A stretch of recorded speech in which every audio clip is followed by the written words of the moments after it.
El anarquismo pierde fuerza cuando el país comienza a industrializarse, pero sobre todo con la llegada del peronismo a partir del 45.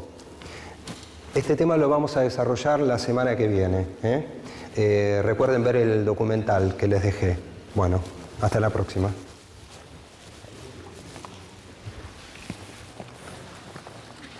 Profesor, tengo una pregunta para hacerle. Sí, decime. ¿Realmente llegó a ser popular la organización de los trabajadores anarquistas antes del peronismo o siempre se mantuvo en un sector marginal? Mira, ninguna de las agrupaciones obreras tuvo la trascendencia y la masificación que tuvo el peronismo a partir del 45 sobre todo. Pero en los primeros años del siglo XX, la agrupación que más representaba a los obreros era el anarquismo. Inclusive fueron protagonistas de grandes luchas. Estaba pensando que quizás estaría bueno agregar un capítulo sobre los anarcosindicalistas. Sí, coincido con vos. Andá a verlo Arturo Fernández.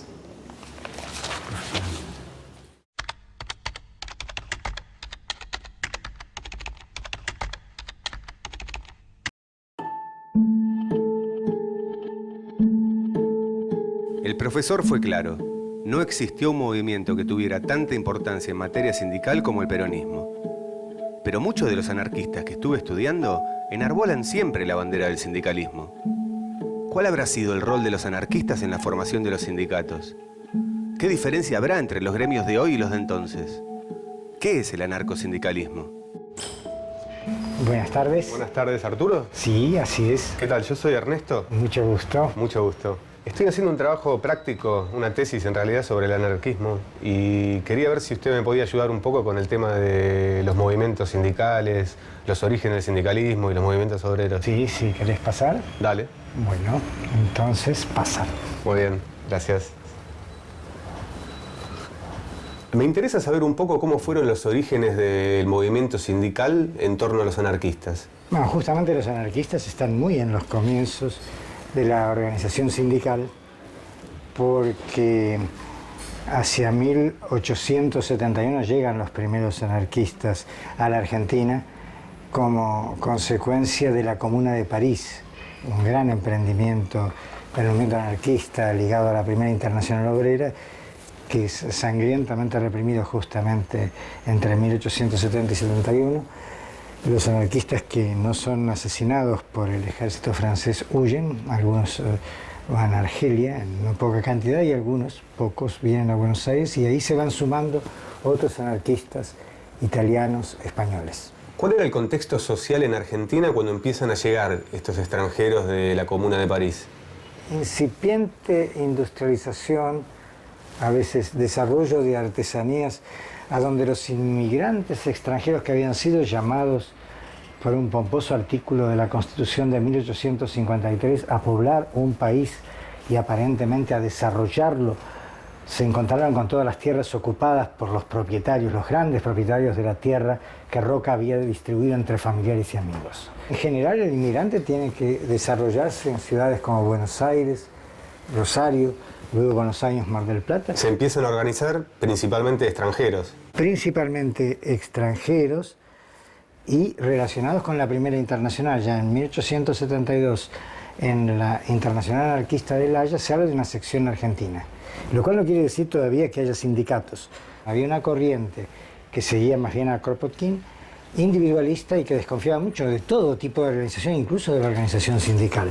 Mientras que la llegada a la Argentina, recién entre 1885 y 1889, va a consolidar la posición más próxima de las ideas de Bakunin y que aquí difundiera Enrico Malatesta, un italiano que va a pasar 4 años, entre 1885 y 1889. Los inmigrantes italianos van a ser muy influenciados por la prédica de Malatesta y va a ser la principal organización anarquista que, por ejemplo, se desarrolla en el sindicato de panaderos, cuyas huelgas a final de la década del 80 van a tener éxito y, por cierto, van a dar impulso al anarcosindicalismo. El anarcosindicalismo sostenía que el movimiento obrero debía estar representado por sindicatos autónomos del poder político. En nuestro país, la primera organización de trabajadores se regía según estos principios. Era la FORA, la Federación Obrera Regional Argentina. Es cierto que los anarquistas van teniendo, sobre todo entre población criolla, población no inmigrante, sino población criolla, mucha más llegada que los socialistas. ¿Cuáles son las diferencias que hay entre el sindicalismo anarquista y el sindicalismo socialista? Los sindicatos socialistas siempre fueron reformistas y buscaron a través de su partido, el socialista, una vía parlamentaria, mientras que el anarquismo buscó mucho más la acción directa, a la cual a veces se sumó el socialismo. Las huelgas desde 1907 a 1910 las hacían anarquistas y socialistas, y el trágico centenario, con una represión masiva, no distinguía demasiado entre anarquistas y socialistas. El sindicalismo anarquista tenía la concepción de que a través de la huelga general u otras movilizaciones obreras debía desaparecer lo más rápido posible el Estado para establecer una rapidísima transición en la sociedad de hombres libres, capaz de alcanzar la justicia social. Bueno, Arturo, muchísimas gracias. La verdad que fue muy interesante escucharte. Gracias. Gracias a vos. Arturo Fernández me ofrece una serie de líneas para investigar. Como los anarquistas no estaban asociados alrededor de un partido porque no creían en el sistema representativo, los sindicatos eran la herramienta de lucha. Pero ¿cómo se habrán armado en Argentina los primeros sindicatos anarquistas?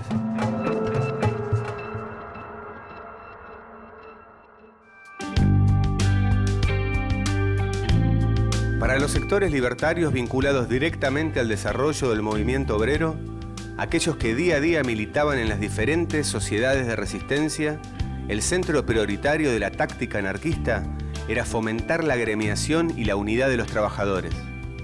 Buena parte de este sector ha sido considerado anarcosindicalismo.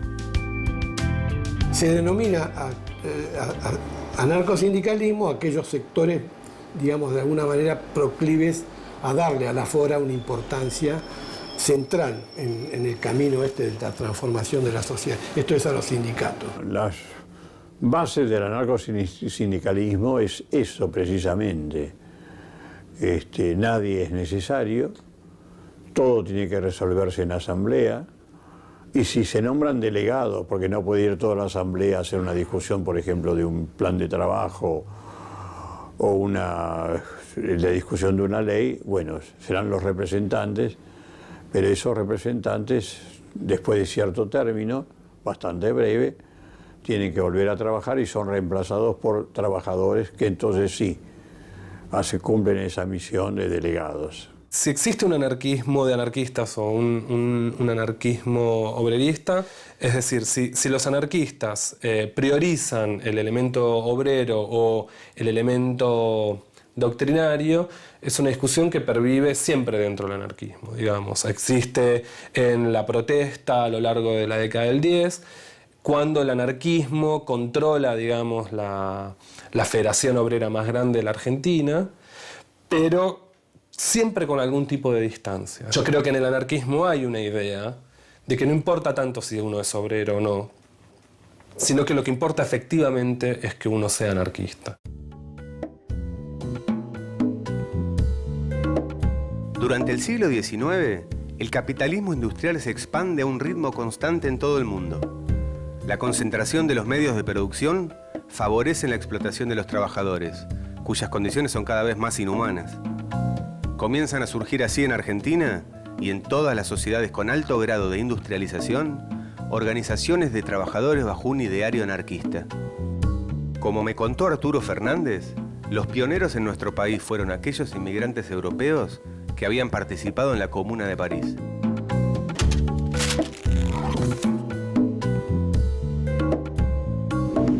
La Comuna de París fue un gobierno popular anarquista y comunista que cambió el orden social de la capital francesa.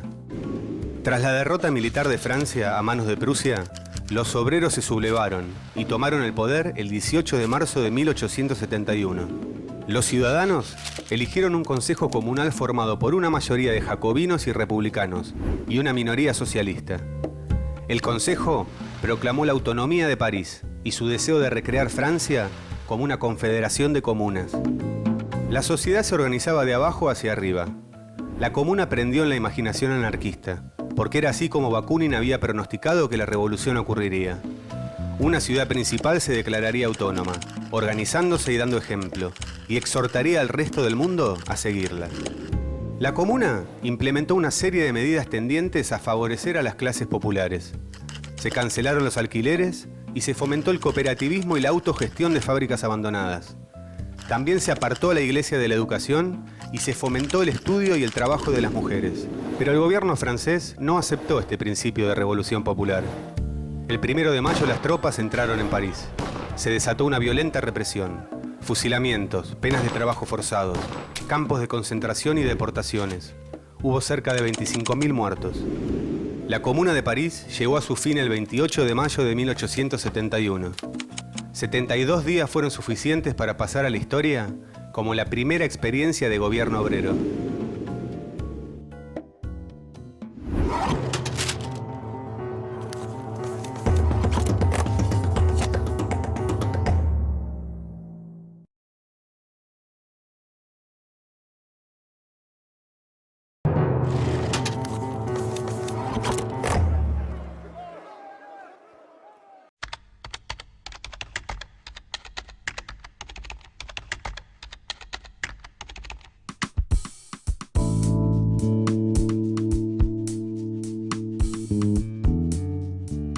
La represión hacia las ideas anarquistas era constante, y en medida que estas ideas iban ganando terreno en los trabajadores, el Estado endurecía más su control. En 1910 se dicta la Ley de Defensa Social, como un complemento de la Ley de Residencia de 1902, que se mantuvo vigente hasta el año 1958, cuando fue derogada por Frondizi. La docente e investigadora Gabriela Costanzo es autora del libro Los Indeseables, en el que investiga en detalle la creación y la aplicación de estas dos leyes que buscaban frenar el crecimiento del anarquismo local. El anarquismo a principios del siglo y a fines del siglo pasado lo que hace es como poner en escena una serie de conflictos sociales, económicos, políticos que se estaban dando en la Argentina. La respuesta siempre de la dirigencia en toda esta etapa, fines de 1800, principios de 1900, fueron medidas represivas. A principios de 1902 y ya llegando a noviembre, cuando se sanciona la ley de residencia, se produce una huelga muy grande en el puerto de Buenos Aires, protagonizada por los estibadores y la Federación de Rodados, más los trabajadores del puerto. Ellos conjuntamente, llevan adelante una huelga que deja parado el puerto. Y esto genera, obviamente, una reacción en la clase dirigente, bueno, en ese momento era el gobierno de Roca, y al otro día se sanciona la ley de residencia. Disponía que podía ser expulsado del país cualquier extranjero que hubiese cometido algún delito. También podía ser expulsado un extranjero que amenazara la seguridad social o el orden social. Se le otorgaba al Poder Ejecutivo esa facultad. Cuando se aplica la ley de residencia, en la primera semana son 500 personas las deportadas. En Argentina, desde fines del siglo XIX se desarrollaba y crecía el anarquismo. Los trabajadores que se insertaban al mercado de trabajo sufrían las consecuencias de los medios de producción en poder de una sola clase. Las jornadas laborales eternas y bajo condiciones deplorables, o los sueldos que no alcanzaban para cubrir las necesidades básicas como alimento, alquiler y abrigo. La Ley de Defensa Social se sanciona en 1910 y de alguna manera complementa la ley de residencia. Es sancionada luego, al otro día, mejor dicho, de que estallara una bomba en el Teatro Colón. No produjo muertos, produjo heridos, pero fue como el argumento justo para sancionar esta ley. Tiene un preproyecto en diputados que intentaban sancionar un tipo de ley migratoria casi, porque el preproyecto intentaba evitar la entrada del país del loco, del epiléptico, de la prostituta, de los polígamos, de los anarquistas. Se tomaba al anarquismo y a la figura del anarquista especialmente, no como una forma o un pensamiento político, sino en términos deshumanizados en muchos casos, como sectas religiosas, como monstruos, como lo contrario y lo amenazante de la civilización. Sí, es una enfermedad, es una secta, habilita todos los mecanismos de represión que el Estado puede proponer. La ley de defensa social tiene un universo que estipulan de delito específicamente contra el anarquismo. Se prohíbe el estandarte anarquista, las reuniones, las publicaciones, incluyen la condena a los anarquistas que vuelvan a entrar al país producto de que fueron expulsados por la ley de residencia. La ley de residencia se deroga en 1958 y la ley de defensa social se deroga en 1921.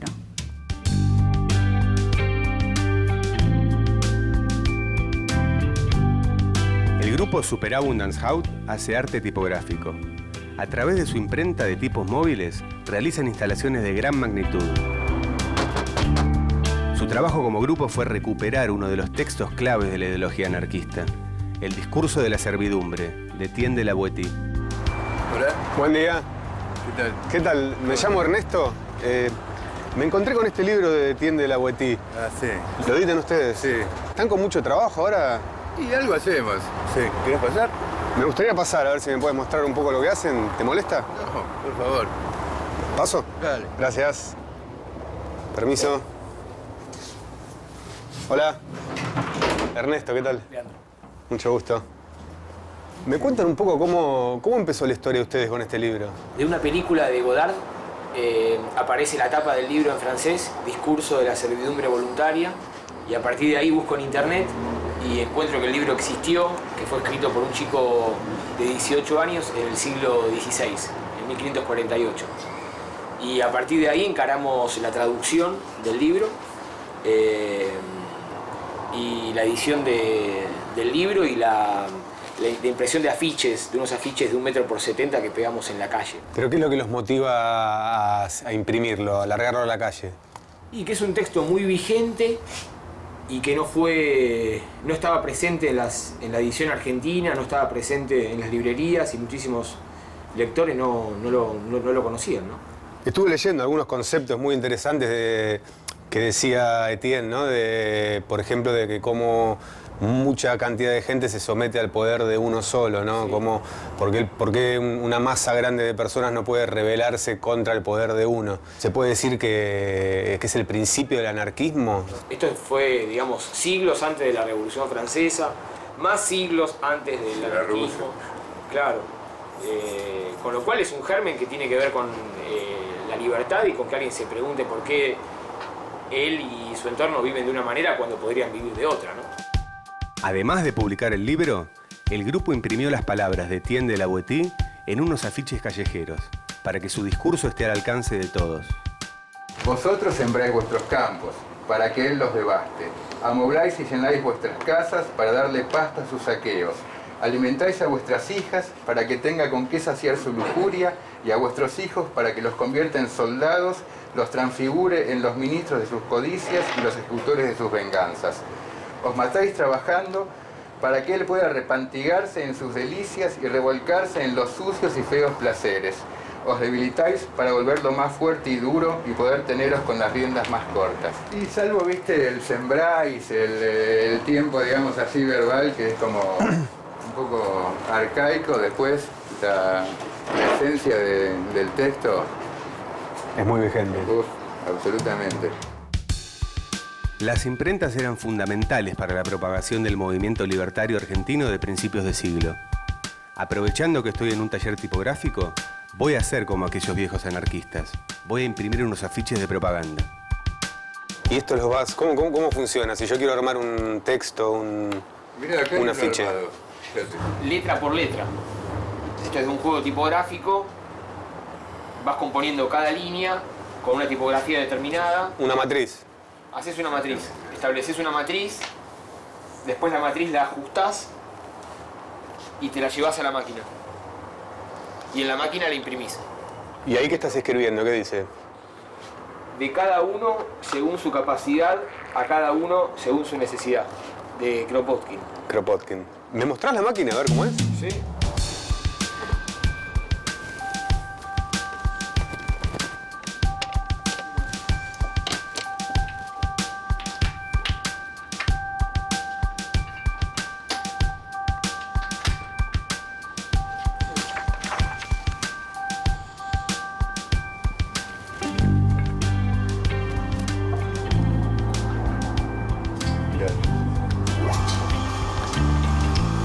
Eso es lo que hace la máquina. De gente que robó un banco para tener una máquina así.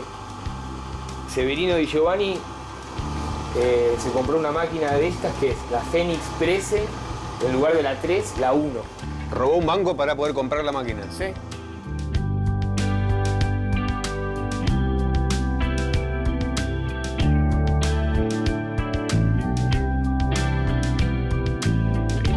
Ya tenemos los carteles. Ahora llegó el momento de salir a la calle. Con Martín vamos a pegar en las paredes del barrio una de las frases célebres del pensamiento anarquista. Y la idea, viste, de los afiches y eso es sacar el texto de adentro del libro para que tenga otros escenarios en los cuales cualquier persona pueda encontrarse con un texto, con unas palabras, viste, con una idea, porque si no, o sea, el libro, si vos no vas a buscarlo en una librería o vos, viste, lo encontrás en la casa de alguien o qué sé yo, no sabés ni que existe. Es como una acción, todo, viste, todo está hecho de pequeñas acciones, viste, no hay una gran acción. Cualquier cosa es la suma de pequeñas, un aporte, tal cual, a la confusión general. La frase de Kropotkin quedó ahí pegada, esperando a ser leída por todos aquellos que pasen caminando.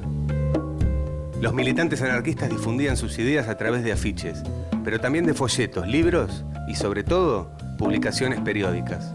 Algunas de ellas siguen saliendo hasta el día de hoy, como es el caso de la británica Freedom.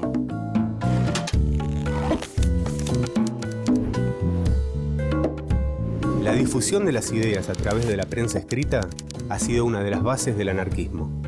Freedom comenzó a publicarse en Londres en 1886 y es una de las publicaciones históricas del movimiento anarquista. Su nombre en español significa libertad y originalmente estaba acompañado del subtítulo Un medio del socialismo anarquista, que 3 años más tarde fue cambiado por Un medio del comunismo anarquista. Al comienzo consistía en apenas un pliego de 4 páginas, escrito en su mayoría por Kropotkin y Charlotte Wilson. Los conflictos internacionales y las tensiones entre los miembros del periódico provocaron el cambio del nombre y la interrupción de la edición durante parte de las décadas del 20 y el 30. Tuvo coberturas especiales de la Guerra Civil Española y la Segunda Guerra Mundial, con la intención de promover y reavivar el movimiento anarquista en Gran Bretaña y el resto de Europa, pero sin dejar nunca su tradicional postura antibélica. En 1945 volvió a llamarse Freedom, nombre con el que se ha mantenido desde entonces. Actualmente se presenta simplemente como Noticias y Perspectivas Anarquistas.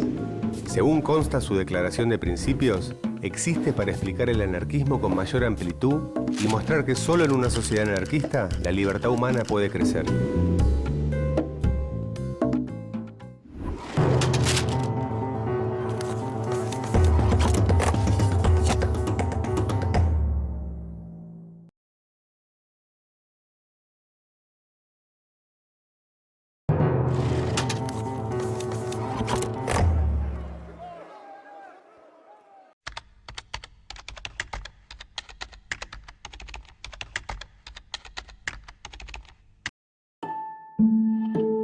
Hoy los sindicatos son corporaciones dentro del capitalismo. Ya no son una herramienta para combatir el sistema. Me resulta difícil encontrar cuáles son los rastros del anarcosindicalismo. ¿Quedará alguna herencia de ese pasado revolucionario? La Sociedad Cosmopolita de Resistencia y Colocación de Obreros Panaderos fue fundada en 1887. Sostenían los principios anarquistas de acción directa y huelga revolucionaria, y ya desde su estatuto fundacional proponía consolidar en un futuro a una Federación Regional Argentina de Trabajadores. ¿Qué tal, Miguel? Bien, ¿cómo andas, che? Muy bien, yo soy Ernesto. Sí, ¿cómo andas, Ernesto? Todo bien. Vení un poquito para que me cuentes la historia del sindicato de panaderos. Sí, cómo no. Escuchame, te voy a pasar con la persona más indicada acá en la organización, nuestro secretario general, Rodríguez Miguel Ángel. Secretario general hace más de 40 años y bueno, la persona más indicada, historia viva. Acompáñame que te lo voy a presentar. Dale. El rubro de los panaderos está ligado desde siempre al anarquismo. Pero hoy en el sindicato hay cuadros de Perón y de Evita. Por más que busque, en ningún lado está la figura de Malatesta, Matei o Radovinsky. Bueno, Miguel, gracias por recibirme. Te cuento que estoy haciendo una tesis sobre el anarquismo y quería que me cuentes la historia del sindicato de panaderos, sus inicios principalmente. El sindicato de obreros panaderos tiene una rica historia. es una de las primeras organizaciones gremiales del país. El fundador fue Enrique Malatesta, ¿no? Por allá por el año 1886. Los panaderos verdaderamente no tenían, vamos a ponerle, no eran seres humanos, no existía la justicia social para el trabajador panadero y para muchos otros trabajadores. Y esa gente, en suponer, empezaba a trabajar a las 3 de la tarde, ¿no? Y trabajaba hasta el otro día, hasta las 6, las 7 de la mañana, con sueldos ínfimos, ¿no? Era una esclavitud tremenda. Rodríguez me cuenta las terribles condiciones de trabajo, pero también las estrategias solidarias de los panaderos anarquistas para poder afrontar entre todos la dura situación económica. Estos compañeros, había gente desocupada, entonces dentro de eso se crean las bolsas de trabajo solidarias. Esas bolsas de trabajo eran que, suponer, un trabajador que estaba trabajando efectivo, todos los meses ponía un jornal para el desocupado. O sea que ese día no trabajaba y esa changa solidaria, ese jornal, iba un obrero panadero a suplantarlo. Pero el sindicato llegó a ser, ¿no?, una de las primeras organizaciones. Creo que estaban los sastres, creo que estaban los ferroviarios, la fraternidad y panaderos, ¿no? Y esos eran los sindicatos que habían nacido dentro de ese sistema anarquista. Miguel me lleva a una panadería a pocos metros del sindicato.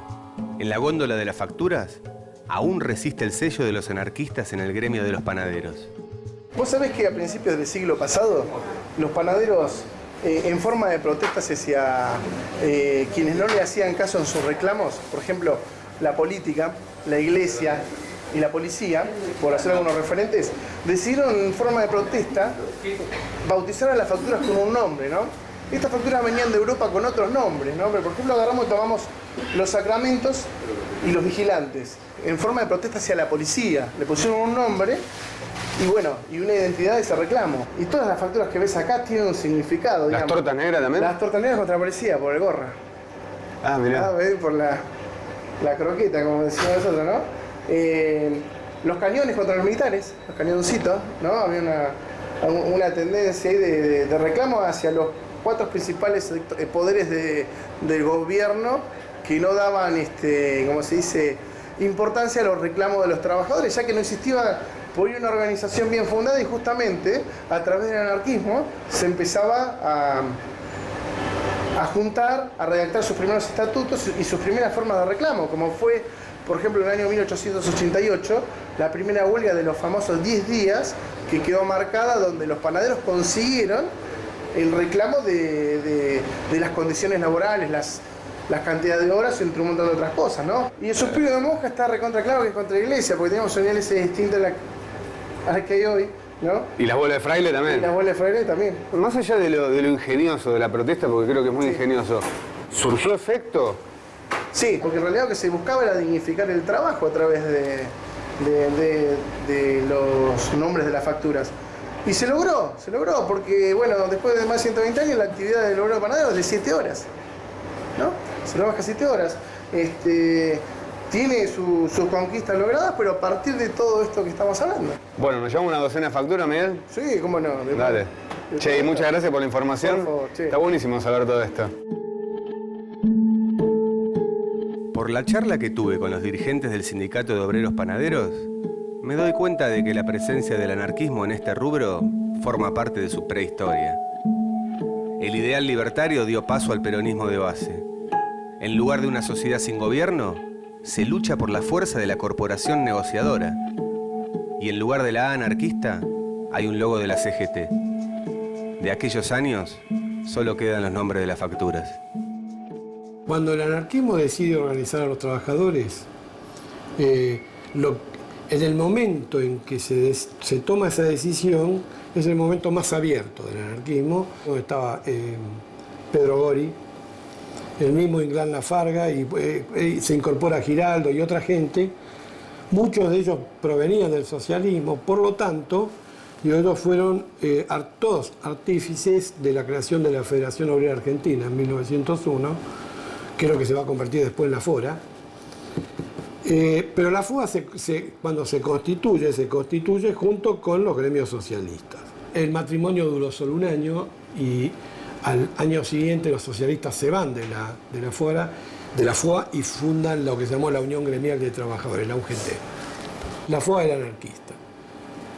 En el 4 cambian el nombre, se convierten en Federación Obrera Regional Argentina y ahí viene el nombre tradicional de la FORA. Y en el 5 hay un hecho que es fundamental, porque es un hecho que en realidad va a ser la base de la propia destrucción del sindicalismo anarquista, y es que cualquier sindicato o cualquier sindicato que quiera, o cualquier gremio que quiera adherir a la FORA tiene que practicar los principios del comunismo anárquico. Esto era sectarizar de alguna manera a la FORA. El anarquismo pasa a ser un componente central de la organización de los trabajadores. Y una idea de que el anarquismo tiene que ser recomendado en los trabajadores porque los obreros, por ser obreros en sí mismos, e incluso por ser obreros y asociarse gremialmente en sí mismos, no tienen necesariamente una idea revolucionaria. O sea, la idea revolucionaria está provista por el anarquismo. Las organizaciones de obreros anarquistas fueron perdiendo representatividad con el correr de los años. En la década del 30, la FORA era una sombra de lo que había llegado a ser. Al mismo tiempo, en España, ocurría todo lo contrario. Nucleados en la CNT, los anarcosindicalistas ibéricos llegaron a tener 1 millón de afiliados. Uno de sus principales líderes fue Joan García Olivier.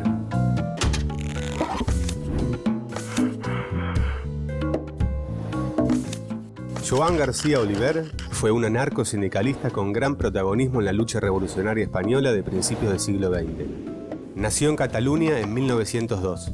Comenzó a trabajar como mozo desde chico y a los 17 años participó en la fundación del Sindicato de Camareros de la CNT.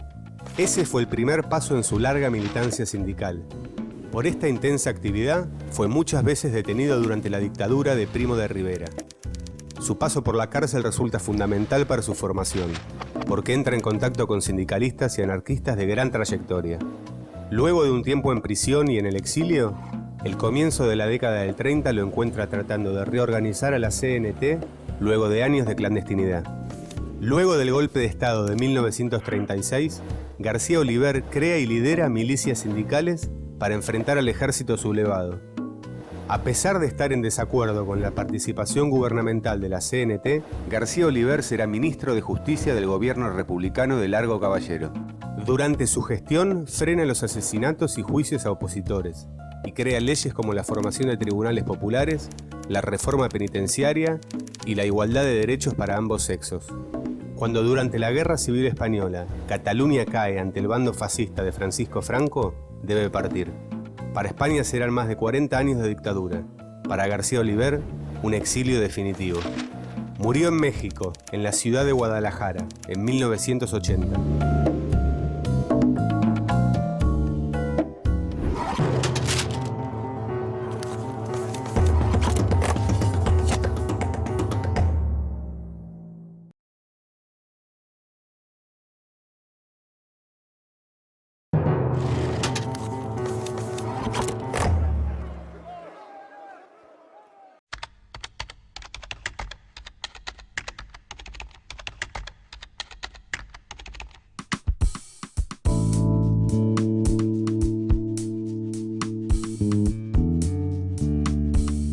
Estoy yendo a ver qué queda de la FORA.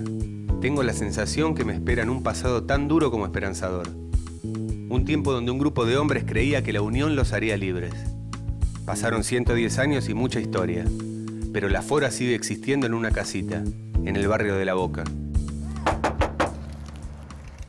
Buenas. ¿Jacinto? ¿Qué tal? Sí. ¿Qué haces, Ernesto? ¿Todo bien? ¿Cómo andás? Bien, bien, todo tranquilo. Permiso, ¿eh? Sí, pasa. ¿Conocías acá? No, venía a conocer el local de la FORA. Sí, bueno, este es nuestro local, pequeño local que nos quedó acá en Capital. Tenemos biblioteca de interés popular, tenemos folletos, remeras que también hacemos nosotros. Bueno, acá justo un compañero está... Hola, Ernesto, ¿cómo andás? Está justo doblando y estamos los dos doblando y armando uno que acabamos de sacar. ¿Los imprimen acá? Los imprimimos nosotros, sí. Sí, lo escribió un compañero y bueno, ahora lo publicamos nosotros, sí. En la FORA me recibe Jacinto. Con apenas 23 años, es el secretario general de esta centenaria federación. El local parece una biblioteca. Se acumulan libros y panfletos de propaganda. ¿Cuál es el campo de acción que tiene en la actualidad un sindicato anarquista? El periódico, que es esto, es lo más actual. Esto lo escribimos cada 2 meses, nosotros mismos, con contenido, digamos, social y sindical actual. ¿Qué tipo de ideas tratan de difundir con estos folletos? Nosotros, digamos, nos embanderamos en lo que es la asociación libre, o sea, una manera, ¿no?, de ver la lucha gremial inspirado en las ideas anarquistas. Eso fue lo que, digamos, siempre caracterizó a la Fora. La Fora se fundó en 1901. ¿Cuáles eran entonces las bases de un sindicalismo anarquista?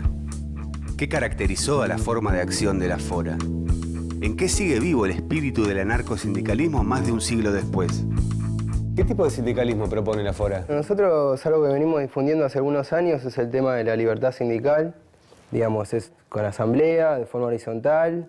No tenemos ninguna persona, digamos, que cobre por venir al sindicato, ni digamos, hay dirigentes, ni nada por el estilo, sino que nosotros nos organizamos y tratamos de resolver nuestras propias problemáticas como trabajadores a través de la ayuda mutua y la solidaridad que nos podemos dar entre nosotros, digamos. Ustedes debaten ideas acá sobre los derechos de los trabajadores y después cada uno trata de aplicarlo en el lugar al cual va a trabajar, porque todos tienen un trabajo. O sea, hoy en día vos entras a laburar y hay un montón de leyes y restricciones a las cuales vos tenés que someterte. Entonces, digamos, para poder hacer cualquier tipo de reclamo, vos tenés que primero saber qué derechos te corresponden, cómo podés peticionar y demás. A partir de ahí, nosotros buscamos organizarnos dentro de nuestros puestos de laburo, con nuestros compañeros. Justamente lo que se trata de fomentar es la participación y la implicación directa de las personas que les incumbe o que tienen problemas, digamos. Nosotros en ese sentido lo que apuntamos es a la participación y no que delegue en una institución ajena a que a cada tanto le tenga que ir a reclamar un aumento de sueldo o ir a pedirle explicaciones de por qué hizo tal arreglo con la patronal. Pero entonces, ustedes me hablan de concientizar al trabajador. ¿Ustedes creen que los sindicatos quieren lo opuesto? Es lo que hacen, ¿no? Cero participación de los laburantes mínimos. Una estructura de poder aliada al Estado. Nosotros apostamos a la participación, bueno, los sindicatos al contrario. Cada vez que la gente descrea más o no quiera saber nada de participar en eso, salvo que sí quiera empezar a escalar, etc. ¿Por qué la Fora es una federación y no una central? Acá las decisiones se toman en la base. En una central se toman arriba y bajan. La federación lo que busca es la autonomía de cada núcleo para que pueda tomar sus propias decisiones en relación a su lugar, ¿no? o a su gremio específico. Y si se necesita coordinar con el resto o tomar una decisión que sea de mayor nivel, se juntan y se toma la decisión, pero siempre en base a la decisión de la base. Jacinto y Mariano representan un cambio generacional en la Fora. Sangre joven que llegó al anarcosindicalismo en un contexto opuesto al de 1901, cuando se fundó de la Federación. Pero ¿cómo se vive hoy la lucha desde la cuna del sindicalismo libertario? Somos respetuosos con los acuerdos históricos que se han tomado, con la historia de la Fora, pero la verdad tratamos de actuar en lo que nos implica hoy en día. Porque la Fora, digamos, se basa en la lucha. Y entonces la lucha tiene que estar día a día. Se dio un cambio generacional en la organización, donde, bueno, en un momento había o gente muy joven o gente muy vieja, que cada vez queda menos, pero hay un grupo grande de compañeros, todos jóvenes, de 20, 30, 40 años, más o menos de promedio, que estamos justamente tratando de hacer eso, digamos, volver a hacer de la Fora un movimiento vivo, que tenga respuesta para el hoy. No es sostener un kiosquito, un archivo, un libro, sino tratar de realmente llevar la organización a la calle y ponerla a vivir de nuevo. Las organizaciones obreras libertarias no cuentan hoy con la popularidad que tuvieron en otras épocas. Lo mismo que ocurre con la Fora en nuestro país, pasa con la IWW en los Estados Unidos. Su historia se puede ver en la película The Wobblies. What's your name? Sam Scarlett.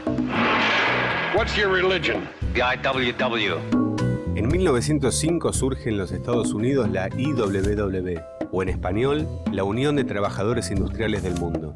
A quienes formaban parte de este sindicato se los llamaba The Wobblies.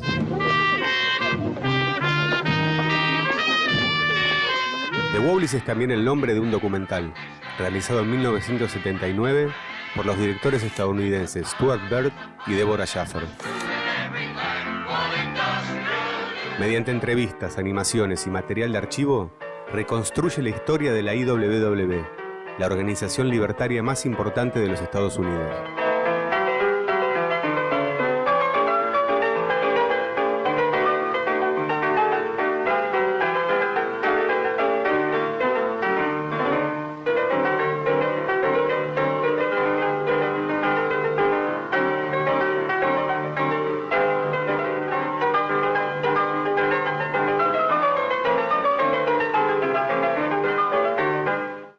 Surge en Chicago en 1905, cuando se juntan un grupo de anarquistas y comunistas que no se sentían representados por la American Federation of Labor.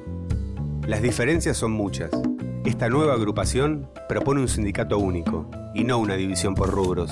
Además, busca una representación directa de los trabajadores, un mecanismo horizontal, sin líderes que negocien individualmente con los patrones.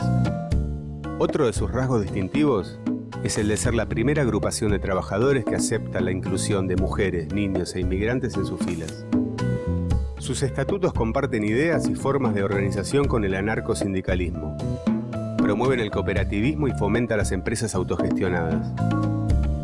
Después de un apogeo en las primeras décadas del siglo, la IWW fue perdiendo representatividad. En los 60, a tono con el clima de agitación social de la época, volvió a cobrar protagonismo. En la actualidad, si bien es un sindicato pequeño en comparación con los otros, sigue vigente, tanto en Estados Unidos como en Canadá, Irlanda, Australia y el Reino Unido.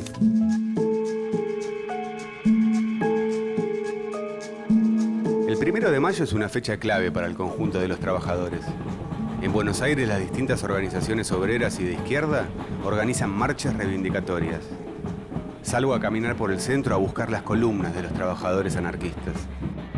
Hoy ponemos en pie este acto unitario en el Día Internacional de los Trabajadores. Todos unidos en el Día Internacional de los Trabajadores, por el apoyo a todas las luchas por salario y trabajo. En el obelisco no encuentro anarquistas. En la Plaza de Mayo tampoco. Los movimientos de izquierda levantan sus consignas, pero ninguna es libertaria.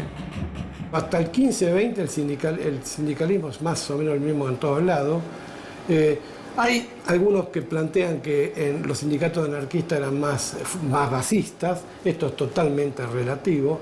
Esto depende de cada gremio. La FORA tuvo una gran importancia porque interpretaba el deseo de las masas. Sus asambleas duraban días enteros porque todos tenían derecho a hablar. No se venía desde arriba a decir la resolución es tal, como se hacía en las asambleas del Partido Comunista. El comité lo ha resuelto y ya está, hay que aceptarlo. Sino que todo se discutía en asamblea. Cada obrero se sentía importante, se sentía protagonista, se sentía obligado a seguir esa línea, porque le daban derecho a hablar, porque su voto ayudaba a la resolución.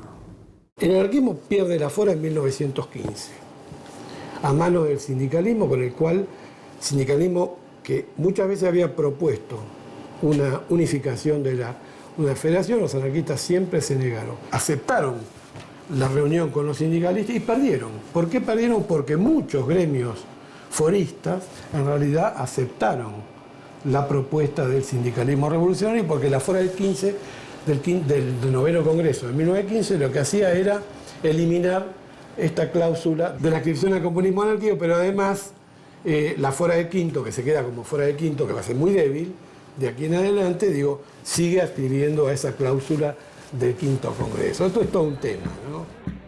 En la plaza de los dos congresos hay otro acto. Me encuentro con los militantes del Frente de Estudiantes Libertarios, una corriente crítica dentro del movimiento anarquista. Yo milito en el Frente de Estudiantes Libertarios, que es una organización libertaria, como su nombre dice. que surge el año pasado como organización de distintos colectivos que trabajamos en secundarios, terciarios y universidad. Nosotros reivindicamos a los anarquistas que realmente militaron, que tuvieron protagonismo en la historia, que fueron militantes obreros, compañeros trabajadores, y no justamente a los anarquistas que se han dedicado más bien a la producción cultural o teórica sin incidencia en la lucha de clases. ¿Por qué hay tanta separación entre grupos obreros y la misma izquierda? Y eso tiene que ver también con un poco la mezquindad muchas veces que hay en la izquierda y también esa práctica de exacerbar mucho las diferencias que tenemos entre los distintos grupos que genera que hoy en este momento hay 5 actos o más. El 1 de mayo de 1890 lo celebraron los anarquistas con los socialistas, que en la Primera Internacional los socialistas y anarquistas se mataban. Pero acá, para dar una lucha de conjunto contra el capitalismo y los patrones, los anarcos y los socialistas se unieron. En lugar de estar impulsados por un espíritu sectario que hoy caracteriza a la izquierda en general. Nosotros, como libertarios y entendiéndonos como izquierda libertaria, no fuera de esa izquierda, buscamos volver a insertar nuestras ideas en la lucha de los trabajadores, en las luchas sociales. Nuestro planteo de nuestras ideas centrales, más que nada, tienen que ver con el clasismo, que es entender que el sujeto trabajador o los trabajadores, tanto ocupados como desocupados, son los que pueden transformar la sociedad. A pocas cuadras, en la Plaza Miserere, donde la Fora realiza actos desde hace décadas, me encuentro con otro acto del anarquismo.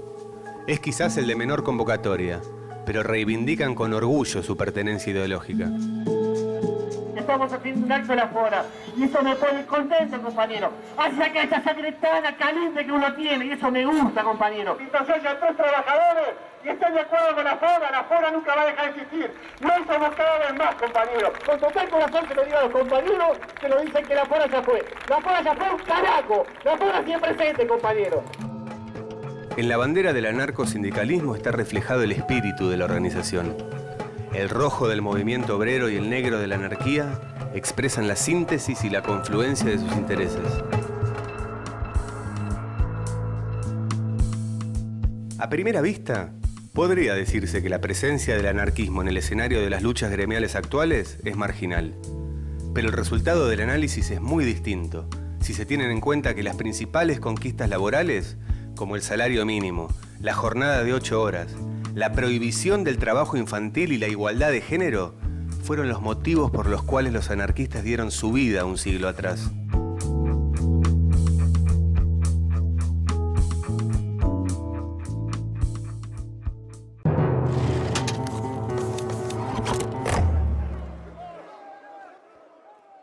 Estaba pensando que a partir de lo que vimos hoy, podría agregar un capítulo sobre el feminismo a mi tesis.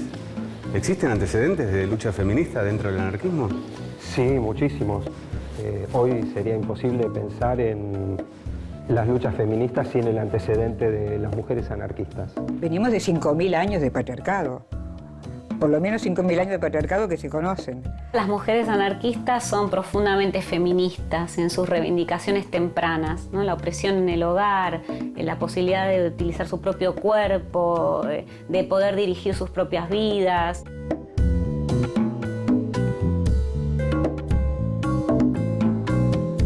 Rescato a una persona que vivió de acuerdo a sus ideas. Rescato a una figura pura.